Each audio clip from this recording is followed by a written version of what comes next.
Are you guys feeling good tonight? Come on, we can do better than that. It's a full house tonight. We can do better. Are you guys feeling good Yes. tonight? Yes. There we go. Before we begin, I have a few announcements I would like to make. First and foremost, as you can look to your left and to your right, you will see three staircases. Staircase number 1, staircase number 2, and staircase number 3. Once the show has begun, please do not move up and down these steps as we have animals coming from all over the amphitheater. Therefore, we seek for your help to make sure that you remain seated down at all times to the end of the show. Can we do that? Yes. Great. Moving on to my second announcement, as you know, here in the safari, many of our animals are nocturnal, which means that any sudden flashes from your phones or your devices may scare them, startle them, or distract them during the show. Therefore, we seek for your help to make sure that your flash function is switched off. Can we do that? Yes. Great. Now, in order to make sure I get this message across to everyone across the amphitheater tonight, I'll be doing so by translating into a few of our own local languages. Starting off with my own mother tongue, with our Mandarin speaking guests. 大家晚上好，晚上好，请不要用闪光灯，好不好？好，谢谢你。Next up, with our Malay speaking guests. Malay speaking guests in the crowd. Alright, selamat malam, selamat malam. Tolong jangan menggunakan flash kamera anda, boleh? Boleh, okay, thank you. Next up, with our Tamil speaking friends. Tamil speaking friends, malam வணக்கம், malam வணக்கம். Driver saya pergi pada menyediakan polder flash payung parata dia mika nandri. Next up, with our Hindi speaking guests. Alright, Hindi speaking guests, make some noise. Yes. There we go. Namaste. Namaste. सब लोग अपने camera के flash बंद कीजिए, ठीक है? ठीक है. शुक्रिया, शुक्रिया. Thank you. No, sorry to cut that all I know. Now, do you believe me that even after saying all of this, you will still see flashes? Trust me, it happens. So once again, I remind all of you to make sure that your flash function is switched off. Can we do that? Great. One last announcement is that currently in Singapore, our COVID-19 rules has eased up a little. However, you are still required to wear your mask at all times to the end of the show. Can we do that? Yes. Great. With that said, and now on the way, I got one last question for all of you. Are you guys ready for the show? Yes. No, I'm not convinced we can do better than that. Are you guys ready for the show? Yes. Ladies and gentlemen, boys and girls, the creatures of the night will be on the prowl.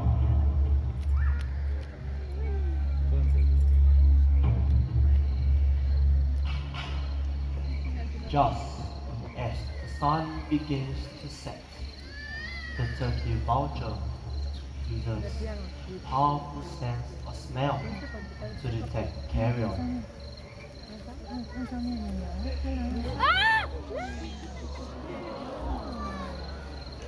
This adaptation is unusual in other avian species. I remind everyone to make sure that your flash function is switched off. We rely on other birds and animals to help to tear it apart and will stop eating only once the carcass has been stripped to the bone. As day comes to an end, these sinister-looking scavengers prepare to rest, just as the creatures of the night begin to awaken.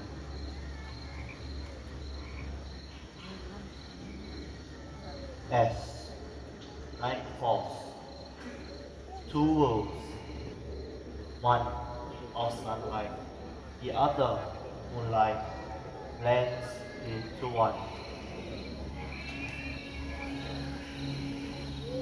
Animals provide food, searchers for last piece of food before heading home for the night. May I remind everyone to make sure that your flash function is switched off. Okay? And the person at the back, please switch off your flash. Thank you. Digging with its dexterous paws, he searches for his favorites, insects, worms, snails, and even the prize eggs. Once satisfied, They'll return home in the trees and settle in for the night.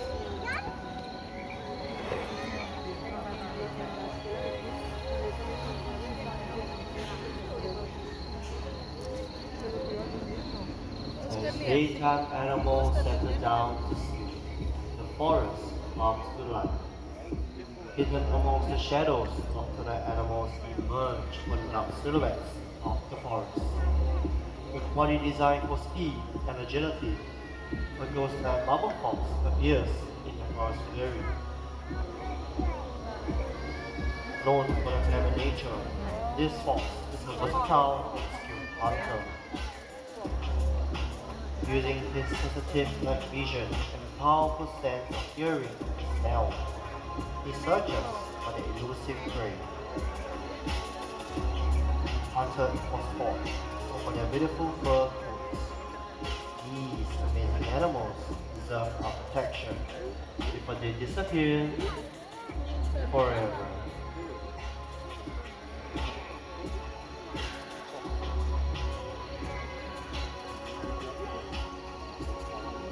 Good evening and welcome to the world of nocturnal hunters. I've often been asked, how do nocturnal animals survive? Well, all night creatures have unique adaptations to survive in the forest. For example, the binturongs. Now jet black in color, they are almost invisible at night. With their excellent eyesight and quiet ways of moving through the dense forests of Asia, they're able to pounce on small animals easily. Bird eggs happens to be one of their favorites, and they also hunt for fish, fruit, and even small mammals. Another unique adaptation that these symbols possess will be their long, powerful, come on Aslan, let's show them. Will be their long, powerful, wait for it, almost there, let's go, prehensile tails. These tails allow them to hang on branches and climb on trees effortlessly, and is able to hold their weight, which weighs about 50 kgs. Can you just imagine that? Now, a binturong in the wild can live up to 20 years, and that is relatively long for such a small mammal. Now, as Aslan walks back, take a look at the way he walks. They are also known as the Asian bear cats due to their short stubby legs and bear-like walk. Alright, with that, let's say goodbye to Aslan. Bye, Aslan.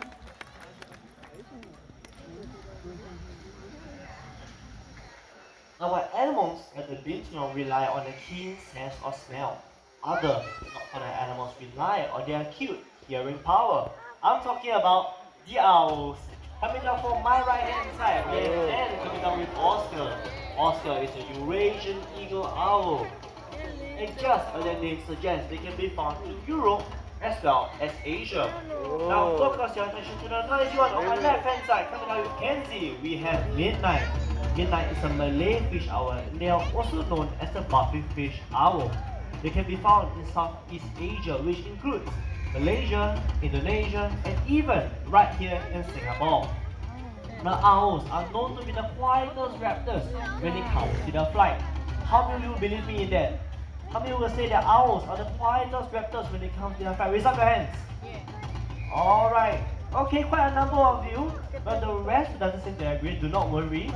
Well, Midnight over here is going to show you a unique adaptation by flying over your heads.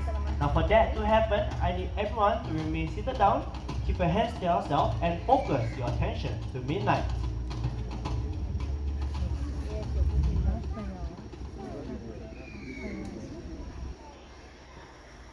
Alright, Midnight, whenever you're ready.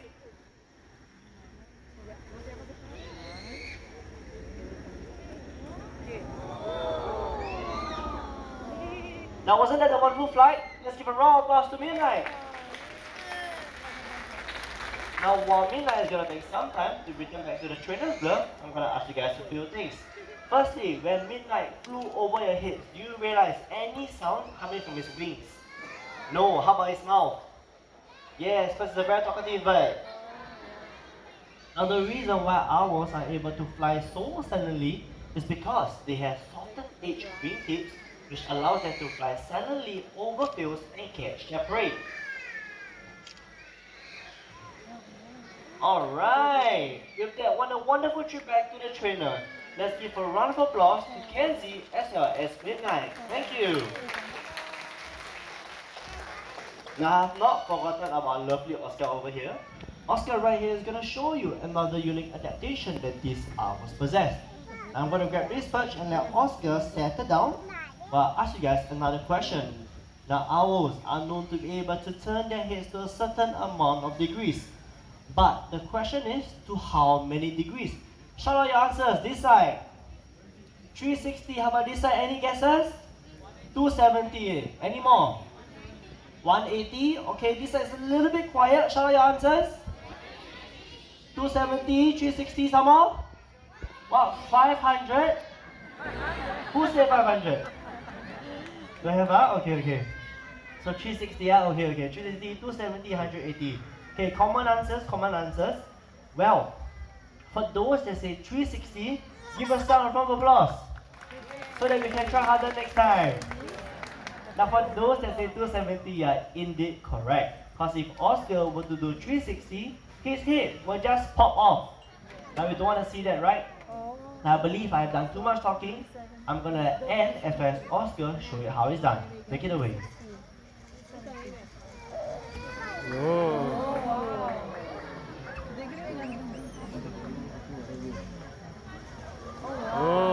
There we go, 270 degrees.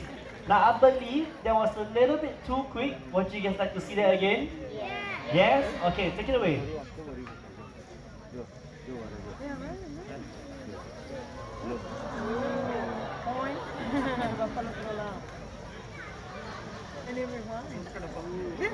Alright, there we go, 270 degrees once again. Thank you. Let's give a round of applause to Oscar.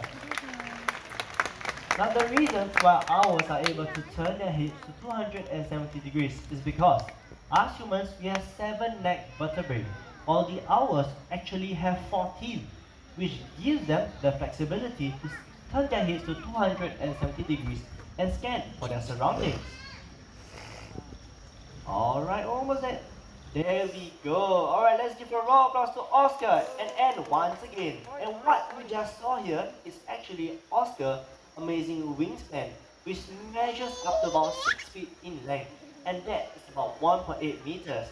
Alright, thank you so much, Anne and Oscar.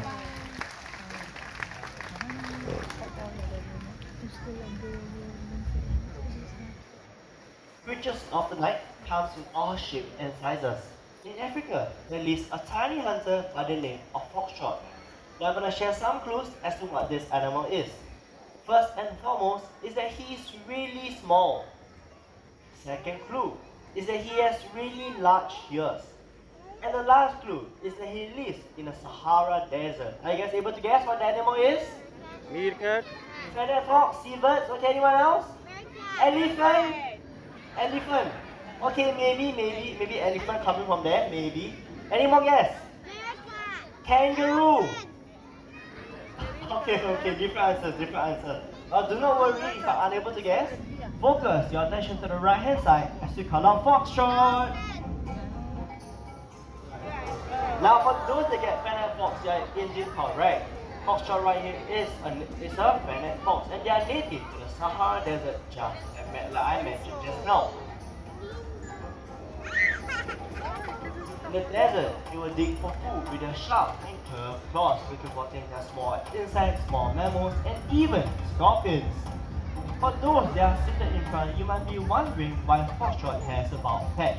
Well, the reason for this is because they are going through a molting process, just like certain species of dogs and cats, to help them to keep cool under the hot weather.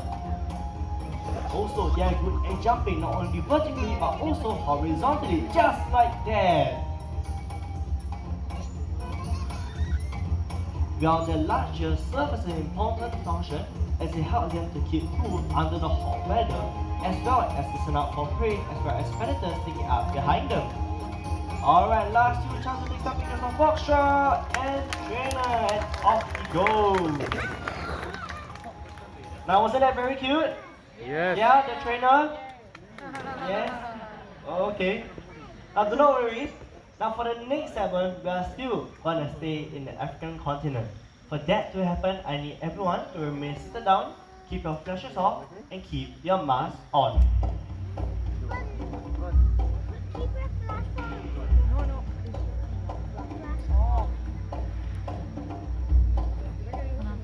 A famous hunter from the African continent, this animal possesses a keen sense of smell, able to detect carcasses from many miles away.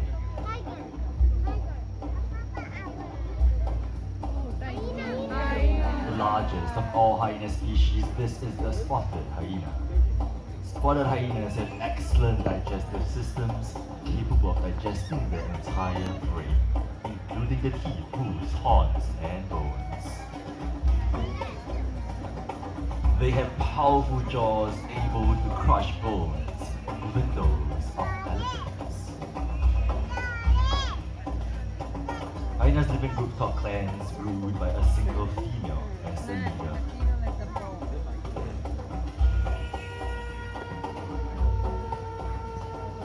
Fully grown, a spotted hyena can measure up to 1.8 meters, the average height of more than a human male.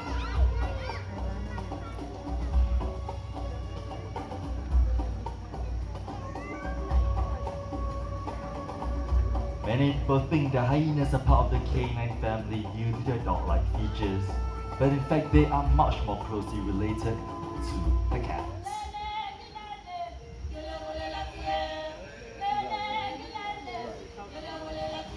Now speaking of cats coming out from the grasslands of Africa, we have our slender-billed serval. Now keep your eyes peeled over in the exhibit. Joining us shortly will be Shami, our serval for tonight. Now servals, they resemble miniature cheetahs except for a relatively shorter tail. And do not be confused, this is Anne, not Shami. Now Shami will be heading out very soon. Now once she is out, take a look at the spots and stripes on her body. Well, these spots and stripes differ from serval to serval, much like humans and our fingerprints.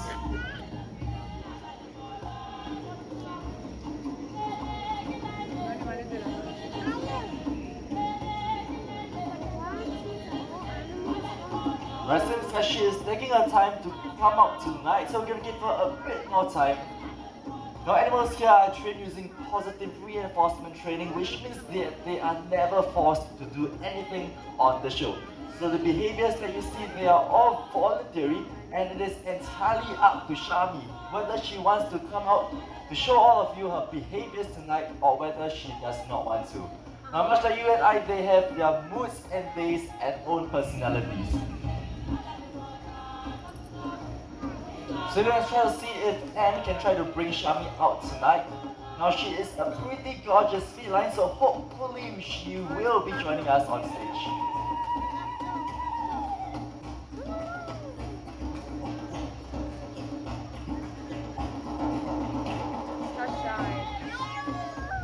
Now since she's taking a while to come out, let me share a bit more about servals. Now servals, even though they may not measure up to size with their African counterparts like the leopards and the lions, but they are actually in fact more successful hunters than them. Now in fact, on average, 2 out of every 3 hunts end in a kill, and that makes them even more successful than the famous lions and leopards, who only have a success rate of about 50%.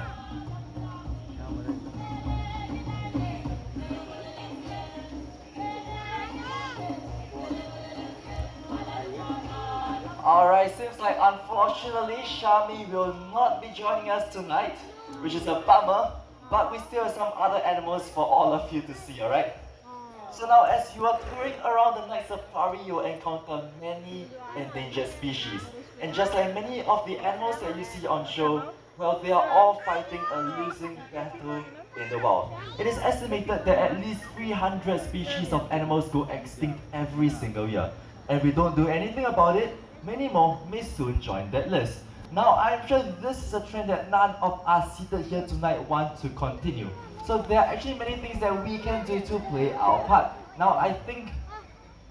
Alright, look who has joined us once again. Now everyone, this is Toffee. Toffee here is the same white raccoon you saw earlier on in the show. Now it seems like he's looking for something in that bin. Hello? Okay, can I give you a bit of time because what he is looking for is actually this bottle. Right, the bottle is here. Okay, he's gonna show us something pretty impressive about the raccoons, which would be their very dexterous paws.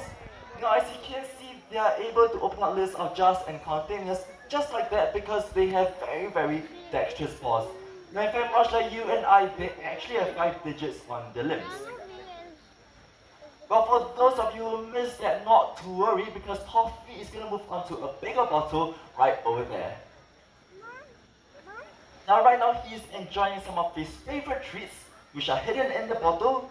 So different fruits, things like apples, bananas, and grapes. Of course, in the wild, we will not come across things like jars and containers, but what they may come across are things like crabs and snails. So they use their very dexterous paws to dig out for the juicy flesh to eat. And there we go. Now at this point in time, do not be confused, alright? Toffee here is not an albino raccoon, he's just a cream-colored version of the common raccoon. And off he goes right back home. About a big hand for Toffee, our common white raccoon. Now sadly, the dexterity of a raccoon's paws also mean that they are able to get into people's homes, which is why they are known as pests in many countries around the world. But this situation is not entirely their fault because our towns and cities, they have come too close to their habitat, so they have no choice but to come into our world to feed and to survive. So right now it makes me wonder why we humans throw away that may attract animals like Toffee, alright? So let's take a look. We have some common everyday items, plastic bottles as well as a paper carton. Now all of these items come from nature in one way or another and they have one thing in common. They can be reduced, reused and one more time, they can be recycled, that's right.